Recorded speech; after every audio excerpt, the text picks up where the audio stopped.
friends, it's Alex, and today I'm here with a book review for A Mother's Reckoning by Sue Klebold. This is a nonfiction book about Sue Klebold and her son Dylan.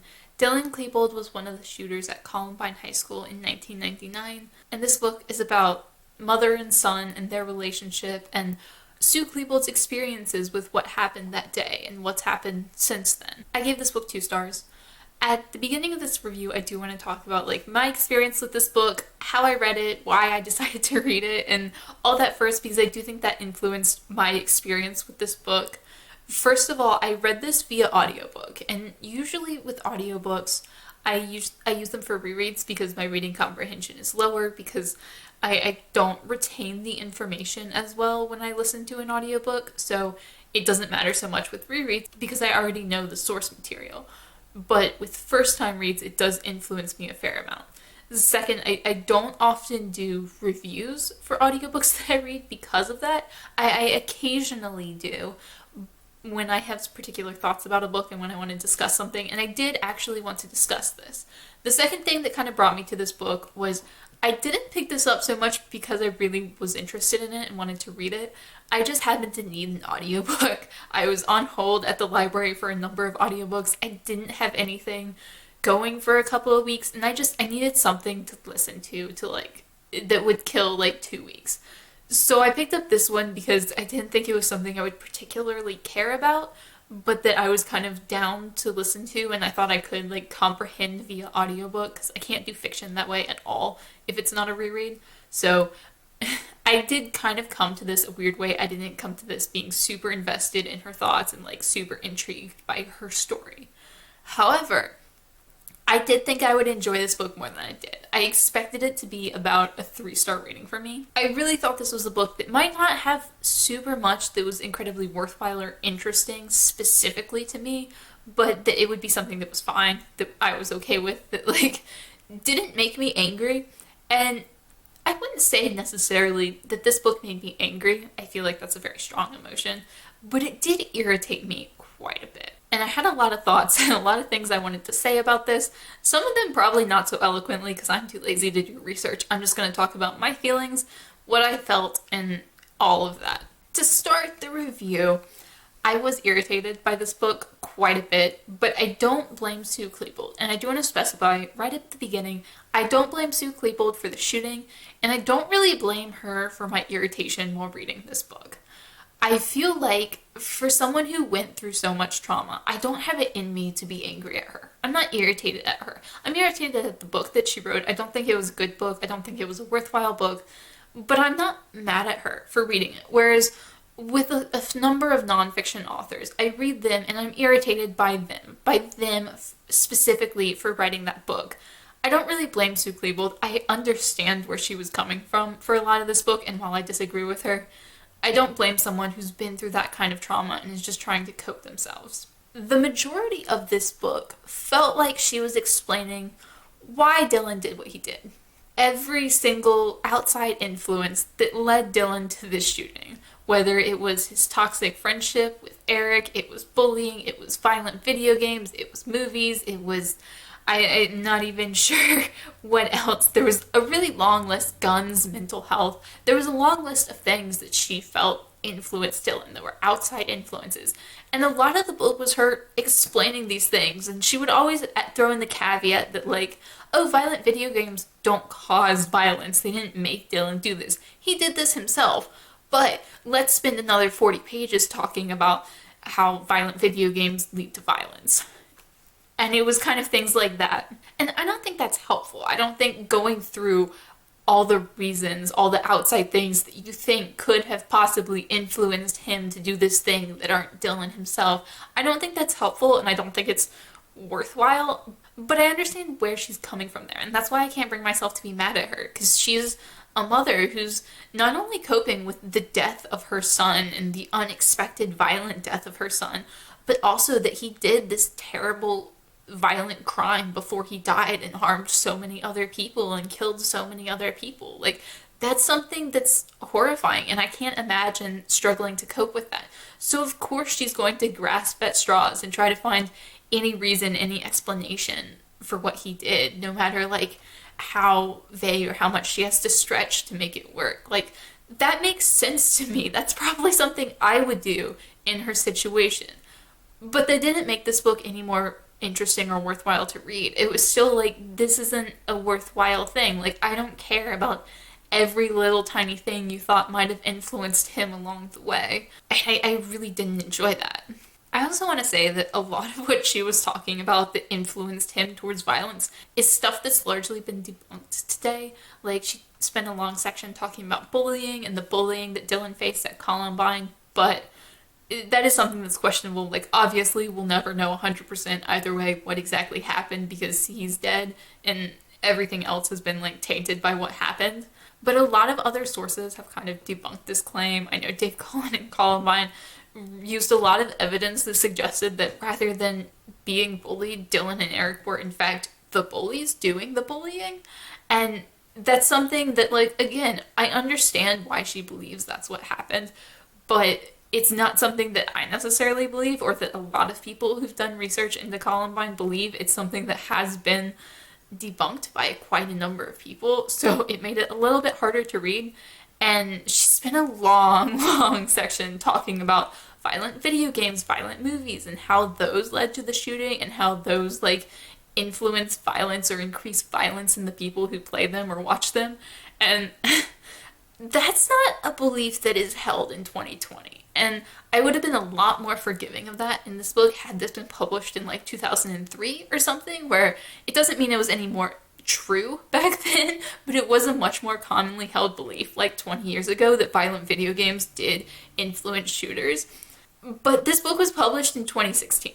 I think as a society, we've kind of done the research and paid attention to people who actually are involved with video games and realized that video games don't cause violence. That's not like a thing. And I had the particular misfortune of listening to her whole long section on video games while sitting beside my boyfriend who happened to be playing a first-person shooter game at the time, and I kept having to pause the audiobook just to let him rant because it made him so mad. Like, I obviously disagree with the idea that video games cause violence, but it's not something that I personally have a stake in because I don't play video games. I'm not a gamer. I don't really have any interest in them, but my boyfriend does. My boyfriend has played games his whole life, like some first-person shooters, some puzzle games, some, whatever random stuff that he plays. He plays a lot of different games, and he's actually done some research into this because he's faced that argument so many times in his life that people have been like, oh, like, video games cause violence, you should go outside and play a sport. That he's actually done research, so, like, he could cite studies and, like, discuss various aspects that I can't because I haven't done research because I don't care. But, like, it makes him really mad, and I think that made me more mad at that section, whereas normally I'd have been like, I disagree, but whatever. But just listening to it beside him where he was explaining how wrong every single one of her arguments was just made it that much more worse to listen to. And I feel like that's one of those things that she needed more research on, because she was citing a lot of things that were substantially older or that have kind of been debunked, and especially with the video games. I don't remember specifics now. It's been like a month since I read it, and I didn't have written accounts because I was listening to the audiobook, so I couldn't, like, write down quotes exactly, but it was kind of disappointing that was so much of her book, and she spent so much time talking about how video games can cause violence. Moving on to the mental health aspect of this book, I do think it's very important to discuss this. This was probably the major section of the book because she does consider herself I was going to say mental health advocate. She considers herself a brain health advocate. She prefers the term brain health because she thinks mental health or mental illnesses, whatever you like to call them, she thinks those are like a physical thing in your brain, so she likes to call them brain health to take them more seriously. I don't really agree with that. I don't like the term brain health. It makes me uncomfortable. I think it's weird and unnecessary. I much prefer the term mental health as someone with mental health issues, but to each their own. It really doesn't matter. That's like a superficial thing, and it's probably just because I'm used to the term mental health, honestly. But I don't think it really matters either way. She is a mental health advocate. Like, that's something that she focuses on quite a bit now in her life post-shooting, post-coping with the trauma of that. And And she spent a lot of the book discussing how depression led Dylan to the shooting. Dylan was depressed. He suffered from depression for many years, I think, according to the journals and stuff that they have from him that they found after the shooting. He obviously can't be diagnosed since he was never diagnosed while he was alive, but it's pretty much a commonly held belief that he was very depressed. She spent a lot of the book discussing how the depression influenced the shooting and how if she'd realized Dylan was depressed, or if any professional had realized Dylan was depressed, the shooting probably wouldn't have happened, and how if Dylan hadn't been depressed, the shooting probably wouldn't have happened. And she spent a lot of time focusing on the depression and the shooting and how they were connected. And as someone with a mental health issue, as someone who is clinically depressed, among other things, I've been diagnosed, whatever, I really hate the narrative around mental health and gun violence, or just violence in general, to be perfectly honest. Because as she says in this book, she says that most people with mental health issues would never commit violence, would never think of committing violence, but a small percentage do, so it's important to discuss it as a risk factor. But by that logic, most people without mental illnesses would never commit violence, would never fathom committing violence, but a small percentage of people without mental health issues commit violence. So by the same logic, shouldn't you treat not having a mental health issue as a risk factor as well, if the percentages are rather similar, that a very small percentage of the people with mental health issues commit violent crimes, a small percentage of the population without mental health issues also commit violent crimes? If it's vaguely similar, then it really doesn't make sense that you're singling out the mental health issues. It's a very damaging narrative, and it's a damaging narrative doesn't help violent crime at all, actually. And it's really frustrating, and it's really frustrating to hear that from someone who does consider themselves a mental health advocate and who does focus on that heavily. Obviously, I think it would have been amazing if he'd gotten help, and that if everyone with mental illnesses get help, that's something I'm very much for. I'm not saying that, but I don't think discussing mental health issues in the same sentence as violent crime helps anyone, and I don't think that helps prevent violent crime either. I think it just shifts the blame. To say something positive, since I've just been ranting so far, what I did enjoy about the book was just her actual experiences. When she was talking about what she literally went through, the events that she went through, getting a lawyer after, dealing with the grief of losing her son, and also the confusion of how do I grieve for him while also grieving for the people that he killed. When she was talking about her family and what her family went through after the shooting, that was all very interesting to me. That was kind of why I was interested in this book at all. That was really what I wanted to see more, and I think that was the most worthwhile aspect of the book. It wasn't a lot, which is why I'm not really talking about it a lot. It was kind of here and there and mixed in with all her discussions on Dylan, because most of the book really was just her talking about Dylan and her relationship with Dylan, and her sunshine boy, as she repeatedly called him through the book, which I felt was I don't know, that made me kind of uncomfortable that she was still calling him that and talking about all the people he murdered. But, she's a mother. I can't really blame her for that, I guess. But I could see where that would rub some people the wrong way. But I think it's important and really insightful to hear about the families who were impacted. Not just the victims' families, but the shooters' families. You see all sides of a situation. And I think seeing all sides of a situation is really insightful to understanding what happened and how we can heal from it, and how we can heal from it in the future, and just learning about a situation, you need to hear all sides. And I think that was where this book was worthwhile. There just wasn't a whole lot of that, and I do appreciate her sharing that, because I know those things are deeply personal, and it's very hard to open up and share those things, but I did appreciate those sections of this book. And then we get into kind of the smaller things that bothered me that aren't as overarching as the video game issues or the mental health issues. We get into some of the smaller things, although there are a fair amount of these, so we're not done yet. I would say, first of all, she talked about a lot of things and a lot of crappy beliefs that she used to hold. She would say, oh, I used to believe suicide was the coward's way out, but Dylan committing suicide really taught me otherwise. And I do understand that it's important for people to discuss these things. It's important for people who used to hold those beliefs to talk about how they changed their mind and what happened to make them change their mind and how they were so wrong before in order to sort of enlighten other people and like educate people. I understand that that's very important, but it does suck to hear about how people changed those crappy beliefs only when it personally affected them. Like other people's suffering doesn't affect them, only their own. Their own suffering caused them to change. And it just seems like very selfish and very self-involved. And I understand why that's important. It's just frustrating when people only change those thoughts when it personally affects them and they don't change it when they see it harming other people who don't personally affect them. And I found that very frustrating, very irritating, but like, I understand why she was talking about it. And she also seemed incredibly naive. And I'm not saying this just because she didn't know her son was planning to commit murder. Like, that I understand. Like, I understand a parent, like, missing things about their child and not knowing what their child is planning, no matter how bad it is. Like, I understand things like that. She seemed naive because she personally talked about how she didn't believe that children could hide important things from their parents. She didn't believe that was possible until Dylan did. And it's like, how are you an adult with two, like, 20-year-old children?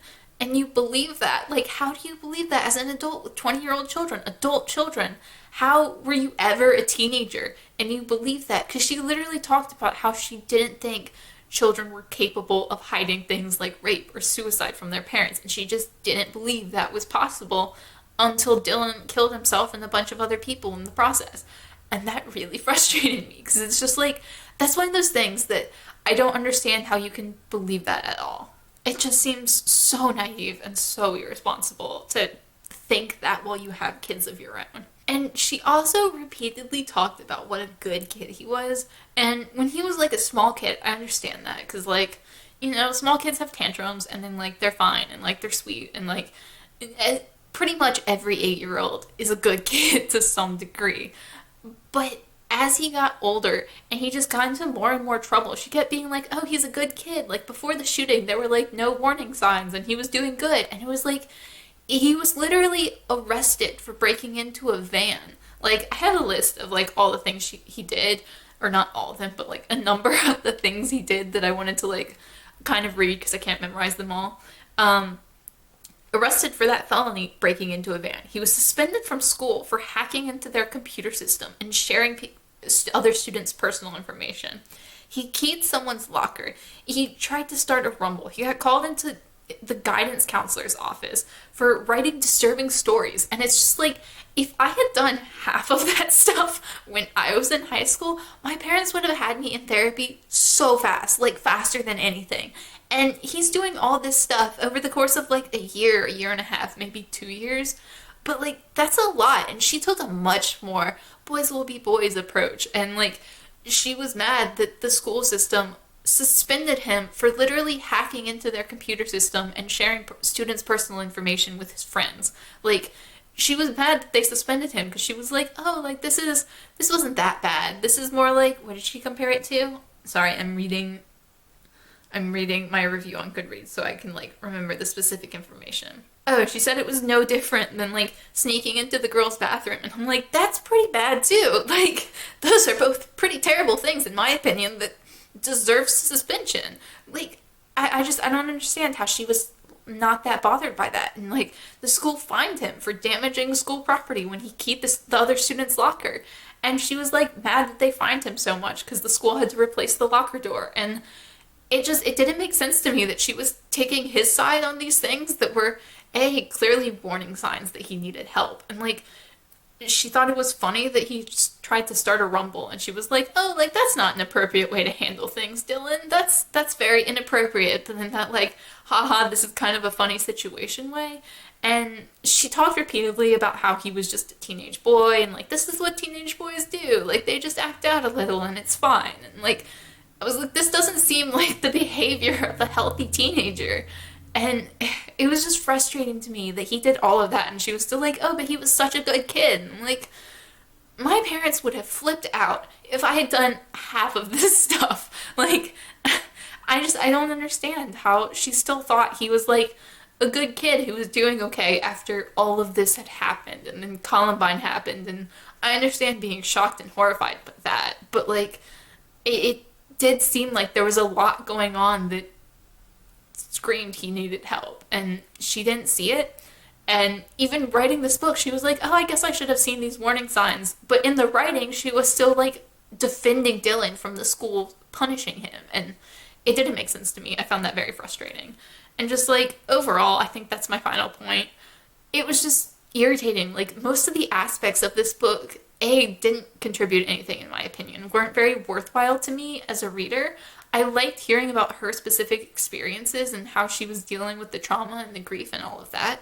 But a lot of it just rubbed me the wrong way. And a lot of it just seemed like a parent who was trying to explain what their kid did. Like, not even to a reading audience, but to themselves. I wouldn't recommend this book. I don't think it contributed anything. And I don't think it was worth the frustration of getting through her various beliefs to read what was worthwhile. Because there wasn't a whole lot that I really enjoyed.